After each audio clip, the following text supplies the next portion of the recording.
Queridos hermanos, después de Jesús el domingo pasado enseñarnos a rezar con las lecturas y la liturgia del domingo pasado, hoy nos enseña a poner el fundamento de nuestra vida, poner como lo último verdadero de nuestra vida, lo cual tendemos, los valores de Dios, la trascendencia. Dios es, en definitiva, hacia donde caminamos y tiene que ser lo principal. Las otras cosas, si nos faltan Dios, terminan siendo el último motivo de nuestro movimiento. Pero todas las cosas, la riqueza, la juventud, la salud, todas las cosas pasan. El único que permanece es Dios. Por eso la mirada del cristiano tiene que tener sabiduría, tiene que tener esa expresión que indica el sentido de las cosas. Varias veces hemos explicado en la homilía, en relación también al don del Espíritu Santo, el don de sabiduría, que esta palabra viene del sal, sapere, salar, condimentar. Sabio no es el que tiene mucha información, para eso tenemos Google, ¿vieron? Ponemos Google, igual hay que fijarse porque a veces te meten gato por liebre también en internet, pero para tener información ya googleamos y listo. Sabio es aquel que le da sentido a las cosas, que le da sentido a la vida. Si hago algo, tiene que tener sentido. Si me expongo a algo, tengo que tener sentido. Si me pongo un paso al costado, lo tiene que ser también por un sentido. Porque vieron que sutilmente se habla de que uno trabaja y para qué son las cosas. ¿Para qué trabajo? ¿Cuál es el fin del trabajo? El fin del dinero. ¿Cuál es el fin del dinero?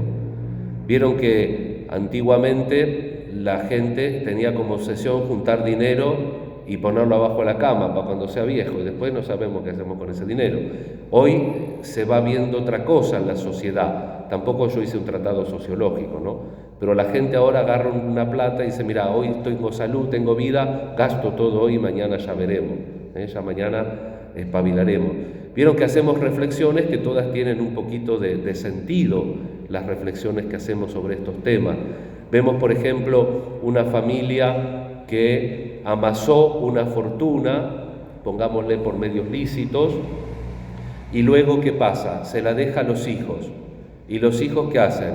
En poco tiempo se comen todo el activo, venden la casa. El otro día, hablando con unas religiosas, recordábamos el obispo anterior de Avellaneda, una vez por año, más o menos para septiembre, llevaba a las religiosas y a los seminaristas a una casa quinta que hay en Mercedes, que es una réplica exacta del castillo de Versalles, un poco más chico, pero está muy bien.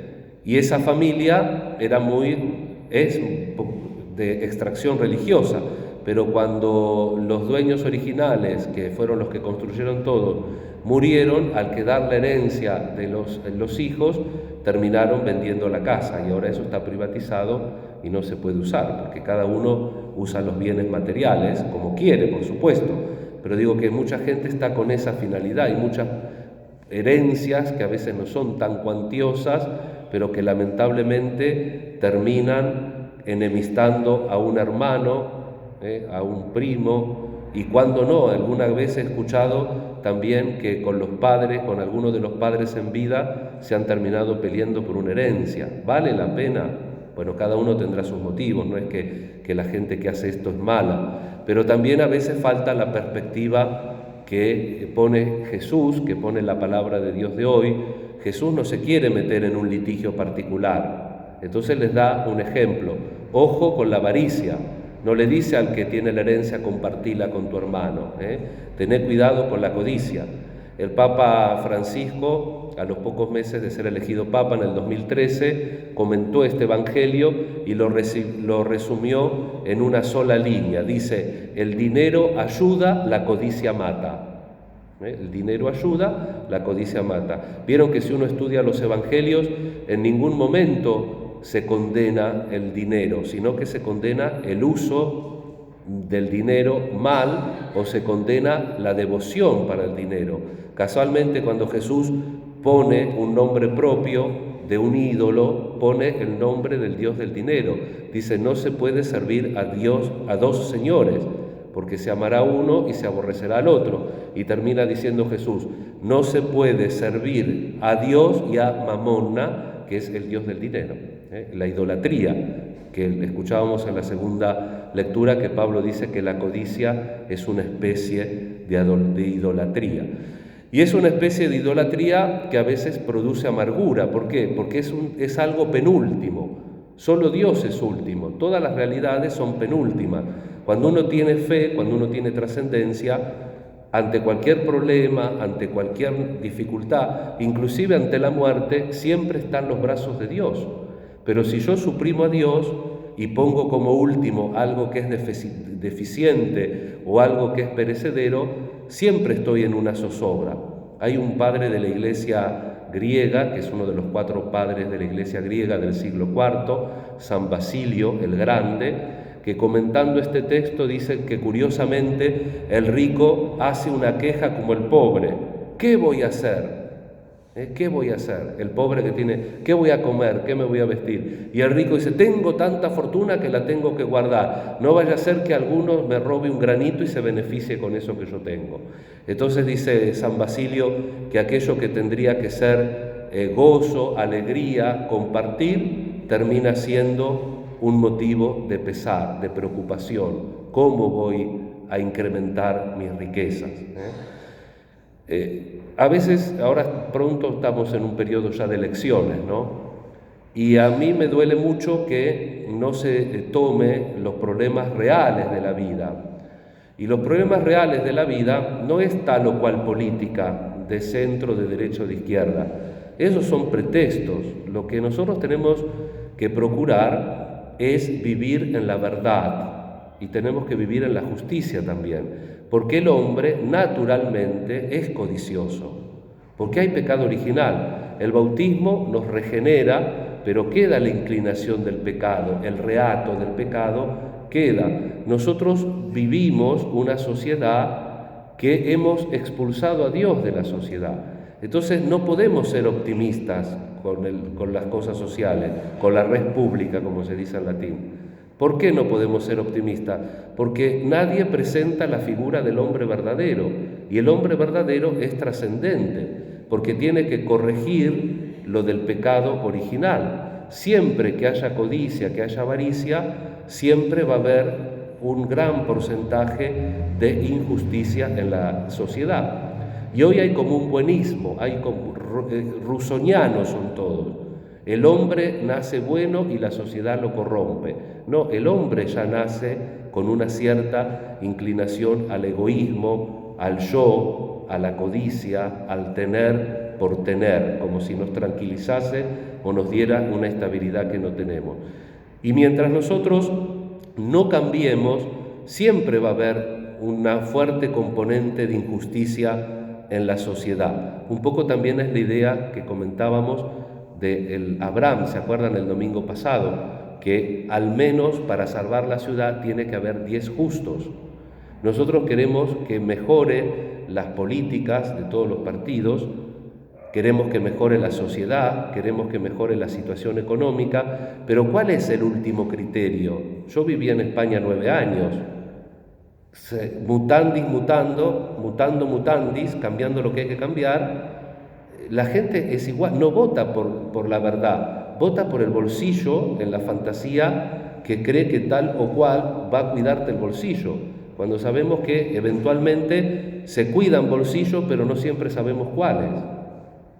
Entonces, nos tenemos que tomar en serio, ¿qué puede hacer mi homilía en relación a nuestra sociedad?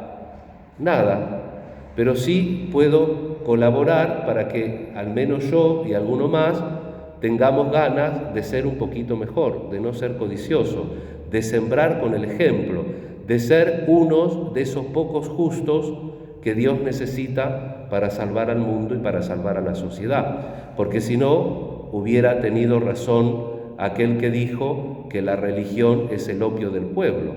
La religión no es el opio del pueblo, no me tiene que evadir. La religión me tiene que comprometer más. En la medida que un ciudadano se suma a este compromiso por la verdad, por el bien, por la justicia, por el compartir, la sociedad mejora, aunque no salga en los diarios. No sé si me explico. Entonces, la gente dice, ¿cómo se cambia el país? Votando, cambiando el corazón, hermano, porque siempre es lo mismo. Tenemos que cambiar el corazón. Por eso es importante que nosotros nos preocupemos por la patria. Lean el Catecismo, el cuarto mandamiento. Ahí tienen los deberes de los bautizados para con la patria. Tenemos que querer la patria.